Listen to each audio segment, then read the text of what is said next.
नमस्कार, news 21 express में आपका स्वागत है। आइए नजर डालते हैं आज की ताजा 3 खबरों पर। अमेरिका ने बैन किया रूसी विमानों का मेंटेनेंस। रूस यूक्रेन युद्ध का 24वां दिन। इस बीच अमेरिका ने भी बड़ा ऐलान कर दिया है। दरअसल अमेरिका ने रूस की ओर से इस्तेमाल किए गए 100 एयरक्राफ्ट का मेंटेनेंस बैन कर दिया है। इनमें रूस के रोमान अब्रामोविच का विमान भी शामिल है। राहुल गांधी की केंद्र से अपील, महंगाई बढ़ेगी, जनता की रक्षा के लिए कदम उठाए मोदी सरकार। राहुल गांधी ने कहा महंगाई और बढ़ेगी क्योंकि कच्चे तेल की कीमत प्रति बैरल $100 से ज्यादा है। खाद्य कीमतों में 22% की वृद्धि की उम्मीद है। कर्नाटक के तुमकुर जिले में सड़क हादसा, बस पलटने से 8 लोगों की मौत, 20 घायल। घायलों को बेंगलोर अस्पताल के जिला कलेक्टर पाटिल के पास ले जाया गया। वहीं फिलहाल घटनास्थल पर पुलिस और आपातकालीन टीमें पहुंची हैं और मरने वालों की संख्या बढ़ सकती है। चाइना में कोरोना ने फिर दुनिया को डराया। फिर करीब 14 महीने बाद देश में महामारी से 2 की मौत। चीन में कोरोना से 2 लोगों की मौत की पुष्टि की गई है। आपको बता दें, जो जनवरी 2021 के बाद से मृतक संख्या में दर्ज पहली बढ़ोतरी है। सीएम भगवंत मान की कैबिनेट ने ली शपथ। हरपाल चीमा बलजीत कोर्स में 10 विधायक बने मंत्री। पंजाब की राजधानी चंडीगढ़ में मुख्यमंत्री भगवंत मान के मंत्रिमंडल का शपथ ग्रहण समारोह हुआ आज, जहां 10 विधायकों ने मंत्री पद की शपथ ली। यूक्रेन के गृह मंत्री का बड़ा बयान, बम गोलों और बारूदी सुरंगों को निष्क्रिय करने में लगेंगे सालों। यूक्रेन के गृह मंत्री ने कहा कि मलबे के नीचे दबे ऐसे हथियार एक वास्तविक खतरा है। इन्हें निष्क्रिय करने में महीनों नहीं वर्षों लगेंगे। गृह मंत्री अमित शाह ने बढ़ाया जवानों का हौसला। कहा सुरक्षा बलों ने पाया आतंकवाद पर काबू। सीआरपीएफ के 83वें स्थापना दिवस पर जवानों को संबोधित करते हुए गृह मंत्री ने कहा कि भारत सरकार ने निर्णय लिया है कि सीआरपीएफ की वार्षिक परेड देश के अलग अलग हिस्सों में मनाई जाएगी।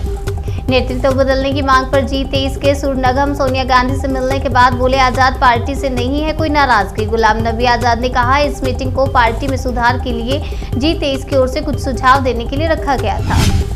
यूक्रेन के सांसद का बड़ा आरोप, 60 साल से ज्यादा उम्र की महिलाओं का रेप कर उन्हें फांसी दे रहे रूसी सैनिक। सांसद लेसिया वालेंस्को ने कहा कि युद्ध के दौरान 60 साल से अधिक उम्र की महिलाओं को बलात्कार के बाद मार डाला गया या उन्होंने खुद अपनी जान ले ली।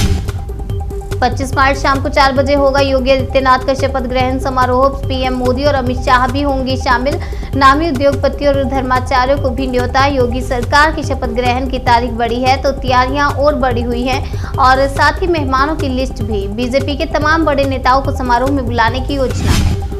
रूस यूक्रेन की जंग हथियार तक सीमित नहीं, दोनों तरफ से हुए ताबड़तोड़ साइबर हमले। हैकर्स भी लड़ रहे हैं वॉर। रूस और यूक्रेन के बीच साइबर युद्ध भी हो रहा है। दोनों तरफ से हैकर्स ने सरकारी और दूसरी कई वेबसाइटों को निशाना बनाया।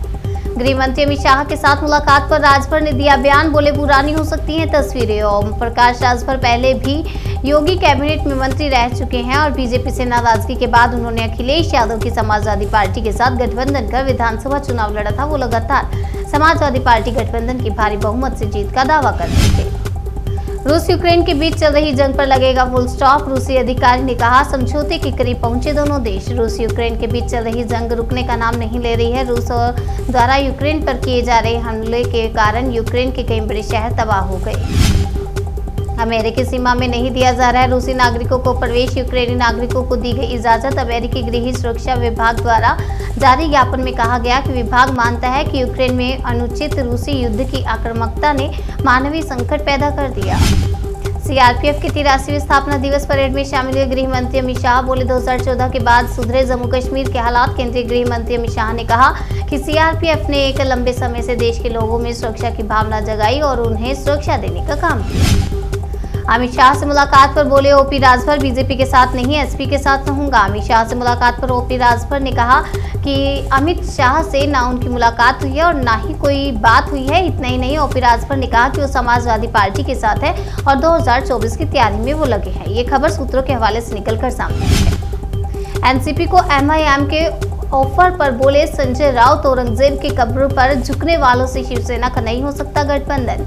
शिवसेना छत्रपति शिवाजी महाराज की राह पर चल रही है। औरंगजेब की कब्र पर झुकने वालों से शिवसेना का गठबंधन हो सकता है, ऐसा आप सोच भी कैसे सकते हैं।